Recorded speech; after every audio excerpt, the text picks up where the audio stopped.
की बायोलॉजी के level of organisations आपको पढ़ाऊँगी। तो जिसका पहला स्टेप जो है, ये स्टेप बाय स्टेप होते हैं, ठीक है। तो सबसे पहला स्टेप जो है वो आपका है एटॉमिक एंड सब एटॉमिक लेवल्स। तो इसमें मैंने सब एटॉमिक पहले इसीलिए लिखा है क्योंकि सब एटॉमिक्स जब मिलेंगे तब वो एक एटम बनाएंगे। सब एटम्स जब मिलेंगे तो वो एक एटम बनाएंगे। तो आपकी बुक में पहली स्टेटमेंट जो है इसके बारे में वो लिखी हुई है कि तमाम जानदार और बेजान चीज़ें जो हैं वो सिंपल यूनिट से मिली हैं, जिनको हम एटम्स कहते हैं, और सब एटॉमिक पार्टिकल्स, यानी उन एटम्स के अंदर सब एटॉमिक पार्टिकल्स शामिल होते हैं जिनको कहा जाता है प्रोटॉन, इलेक्ट्रॉन एंड न्यूट्रॉन्स। तमाम जानदार living and non living matters and non living matters are composed of, बनती हैं सिंपल यूनिट जिनको कहा जाता है atoms and subatomic particles. उन एटम्स के अंदर क्या होते हैं? सब एटॉमिक पार्टिकल्स, जिनमें शामिल हैं electron, proton and neutrons, protons और न्यूट्रॉन्स। जब ये आपस में मिलते हैं तो उसके बाद जो लेवल बनता है वो होता है मॉलिक्यूलर लेवल। मॉलिक्यूलर लेवल, अब ये मॉलिक्यूलर लेवल क्या होता है? एक ऑर्गेनिजम्स में एलिमेंट जो हैं वो आइसोलेटेड फॉर्म में नहीं होते, ठीक है। डिफरेंट एटम्स जो हैं, एटम्स जो होते हैं डिफरेंट एलिमेंट के एक दूसरे के साथ मिलते हैं। अब वो आयनिक बॉन्डिंग में भी मिल रहे होते हैं और कोवलेंट बॉन्डिंग में भी मिल रहे होते हैं ताकि वो एक नया कंपाउंड बना सकें। डिफरेंट एलिमेंट के एटम्स जो हैं वो आपस में कंबाइन करते हैं, मिलते हैं आयोनिक बॉन्डिंग के ज़रिए या तो कोवलेंट बॉन्डिंग के ज़रिए, कोवलेंट बॉन्डिंग के ज़रिए, ताकि वो क्या बना सकें? एक नया कंपाउंड बना सकें। तो उस स्टेबल कंपाउंड को या उस स्टेबल फॉर्म को जो नई बनी है उसको हम कहते हैं मॉलिक्यूल, ठीक है। अब hydrogen, carbon, nitrogen, oxygen, phosphorus और सल्फ़र वगैरह जो हैं ये एटम्स हैं जो ज़्यादातर बायोलॉजिकल मॉलिक्यूल्स बनाते हैं। तो different type of bonding arrangements जो हैं वो परमिट करती है बायोलॉजिकल मॉलिक्यूल्स को बनने में डिफरेंट और ग्रेट वैरायटी में। और जो है अब ये मॉलिक्यूल्स जो हैं ये आगे होते हैं दो तरह के। मॉलिक्यूल्स जो हैं, मॉलिक्यूल्स ये होते हैं आपके दो तरह के होते हैं। There are two type of molecules. एक होते हैं माइक्रो मॉलिक्यूल्स, जिनका मॉलिक्यूलर वेट जो है वो कम होता है, ठीक है, जैसे कार्बन डाइऑक्साइड हो गए, वाटर हो गए, ठीक है। और एक होते हैं मैक्रो मॉलिक्यूल्स जिनका मॉलिक्यूलर वेट जो है वो ज़्यादा होता है। इनकी एग्जांपल में आ जाता है स्टार्च, प्रोटीन्स एक्सेट्रा, ठीक है। इनका मॉलिक्यूलर वेट यानी इसमें जो है मॉलिक्यूलर वेट इनका ज़्यादा अमाउंट में होता है। अब बायोलॉजिकल वर्ल्ड में जो है वो दो तरह के मॉलिक्यूल्स होते हैं, ठीक है। ये तो थी उसकी टाइप्स। अब बायोलॉजिकल वर्ल्ड में दो तरह के मॉलिक्यूल्स होते हैं। एक होता है दो तरह के इसमें बायोलॉजिकल वर्ल्ड में मॉलिक्यूल्स होते हैं। एक होते हैं ऑर्गेनिक मॉलिक्यूल्स और एक होते हैं इनऑर्गेनिक मॉलिक्यूल। अगर आपको याद हो कि आपकी 9th क्लास की केमिस्ट्री का जो ब्रांचेस ऑफ बायोलॉजी थे उसमें आपका ऑर्गेनिक केमिस्ट्री और इनऑर्गेनिक केमिस्ट्री था। तो organic chemistry deals with the study of carbon and hydrogen element and derivatives. तो अब ये भी इसी तरह से ही है कि an organic molecule is any molecule, ये हर वो मॉलिक्यूल है जिसमें दो कौन कौन मिले हो? कार्बन हो और हाइड्रोजन, यानी हाइड्रोकार्बन से मिलके बना हो, उनको हम कहते हैं ऑर्गेनिक मॉलिक्यूल्स। और जो जिनमें कार्बन और हाइड्रोजन इकट्ठे नहीं होते उनको कहा जाता है कार्बन प्लस हाइड्रोजन इकट्ठे वर्क ना करते हों उसको कहा जाता है इनऑर्गेनिक मॉलिक्यूल। एक ऑर्गेनिज्म जो है वो बहुत सारे नंबर से मिल बहुत सारे यानी लातादाद माइक्रो और मैक्रो मॉलिक्यूल्स जिनमें बहुत सारी पता नहीं कितने 100 डिफरेंट टाइप्स होती हैं एटम्स की, उनको मिला के बनाया जाता है, जिनमें से बहुत some most abundant and important organic molecules in organisms. अब जो बहुत ज़रूरी हैं ऑर्गेनिक मॉलिक्यूल्स ऑर्गेनिजम्स के अंदर, उनमें से कुछ के नाम ये हैं। ग्लूकोज होते हैं हमारी बॉडी में, आपने सुना होगा ग्लूकोज की कमी हो जाती है गर्मियों में, ठीक है। अमाइनो एसिड्स होते हैं, फैटी एसिड्स होते हैं, ग्लिसरॉल होता है, न्यूक्लियोटाइड्स होते हैं। न्यूक्लियोटाइड्स में अब कौन कौन से आ जाती हैं वो आपको याद होगा, 9th क्लास की बायो में था, ATP, ADP, AMP यानी adenosine triphosphate, adenosine diphosphate, adenosine monophosphate वगैरह। तो अब ये बॉडी के अंदर हमारी बॉडी के अंदर ये ऐसे मॉलिक्यूल्स हैं जो बहुत ही ज़रूरी हैं, ठीक है। अब नेक्स्ट हमारा लेवल है ऑर्गेनेलीज एंड सेल लेवल, ठीक है। अब उसको देखते हैं कि वो क्या है।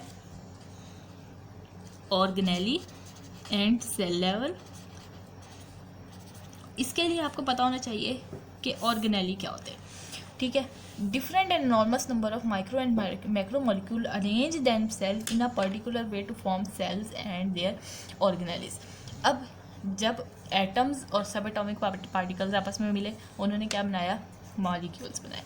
अब जब बहुत सारे माइक्रो और मैक्रो मॉलिक्यूल जो हैं मुख्तलिफ और लातादाद, ठीक है, जब वो आपस में मिलते हैं, अपने आप को एक मखसूस वे में इकट्ठा करते हैं, तो वो बनाते हैं सेल बनाते हैं और उसकी ऑर्गेनेलीज बनाते हैं।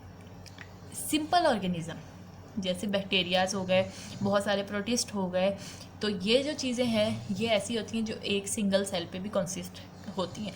आपको याद होगा अब वो जो थी आपकी यूनिसेलुलर, एम्यूबा था, पैरामीशियम था, यूग्लिना था, ठीक है। इसकी टाइप्स आपने पढ़ी हुई हैं कि यूनिसेलुलर, कॉलोनियल और मल्टी सेलुलर, ठीक है। तो अब जो बैक्टीरियाज हैं और बहुत से प्रोटिस्ट वगैरह हैं वो सारे ऑर्गेनिजम्स एक सेल पे मुश्तमिल होते हैं।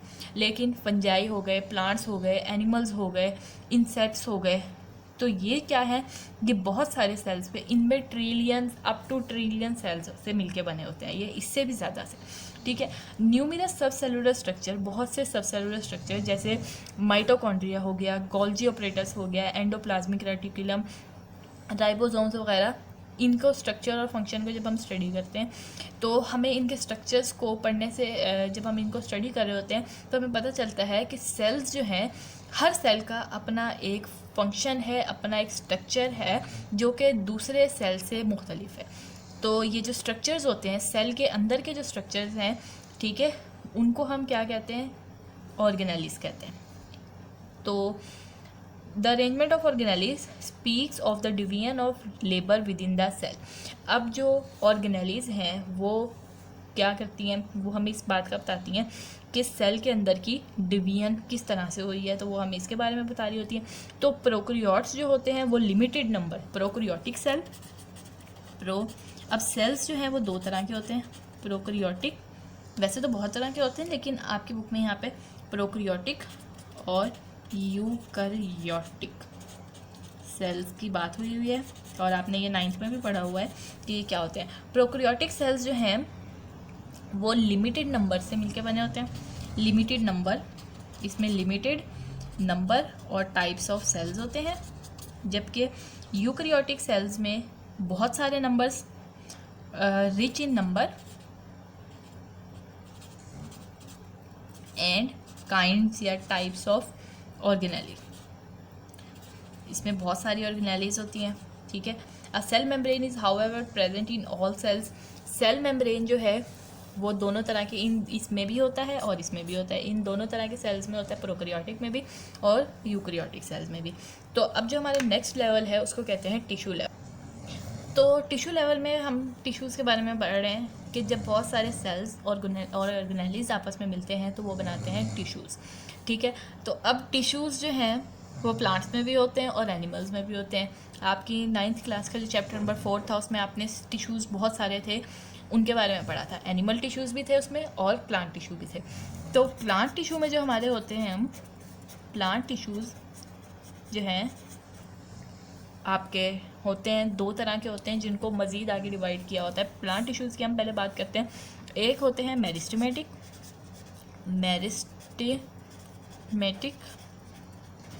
टिश्यू और एक होते हैं परमानेंट टिश्यूज़।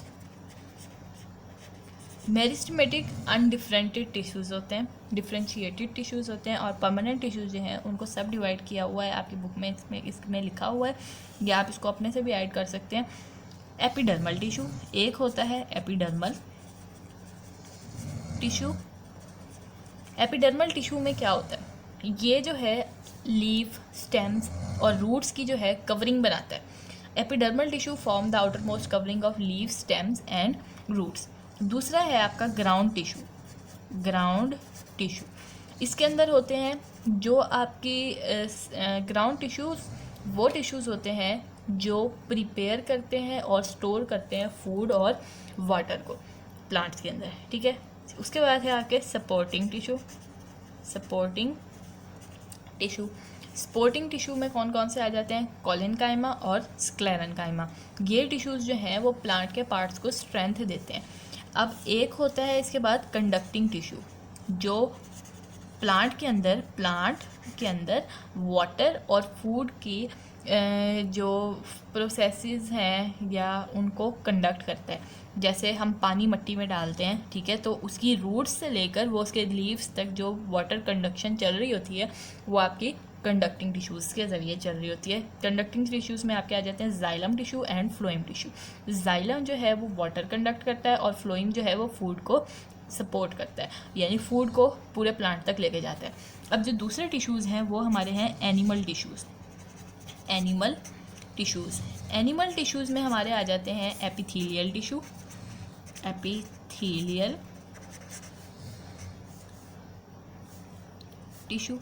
अब जिस तरह से एपिडर्मल टिश्यू जो थे वो प्लांट की बॉडी को कवरिंग देते थे, इसी तरह से एनिमल्स के अंदर एपिडर्मल प्लांट के अंदर होते हैं। अच्छा, ये दोनों जो हैं कंफ्यूजिंग होते हैं, ये थोड़े से कंफ्यूज कर देते हैं कि एपिडर्मल और एपिथेलियल क्या होता है।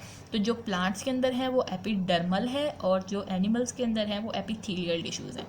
एपिथेलियल टिश्यूज़ जो हैं इनको कवरिंग टिश्यूज़ भी कहा जाता है, which is a covering tissue. उसके बाद एक होते हैं कनेक्टिव टिश्यू क्या होते हैं, जो कनेक्टिंग करते हैं और सपोर्ट करते हैं टिश्यूज़ को। अब वो जैसे ब्लड हो गया, ठीक है, बोन्स हो गई। उसके बाद जो है नर्व टिश्यूज़ वो होते हैं जो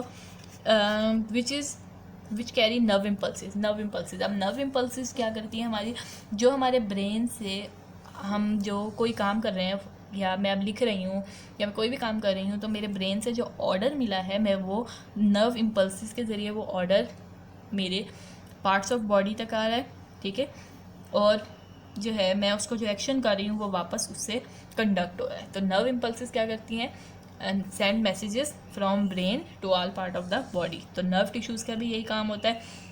the last tissue is muscle tissues कौन से टिश्यूज़ होते हैं, जो कॉन्ट्रैक्टिंग टिश्यूज़ होते हैं, which is a contracting tissues. तो आज के लिए हमारे बस ये 4 टाइप्स ही हम करेंगे, बाकी जो इसकी नेक्स्ट 4 टाइप्स हैं वो हम इंशाल्लाह अपनी नेक्स्ट वीडियो में करेंगे। तो अगर आपको मेरी वीडियो पसंद आई है, इसे लाइक करें, शेयर करें और सब्सक्राइब करें, ताकि आपको जल्द से जल्द मेरी नई वीडियोस मिलती रहें। तो वीडियो एंड तक देखने के लिए आपका बहुत शुक्रिया। अगर आपने चैनल को अभी तक सब्सक्राइब नहीं किया है तो वो भी कर दें। Thank you so much, take care, Allah हाफिज़।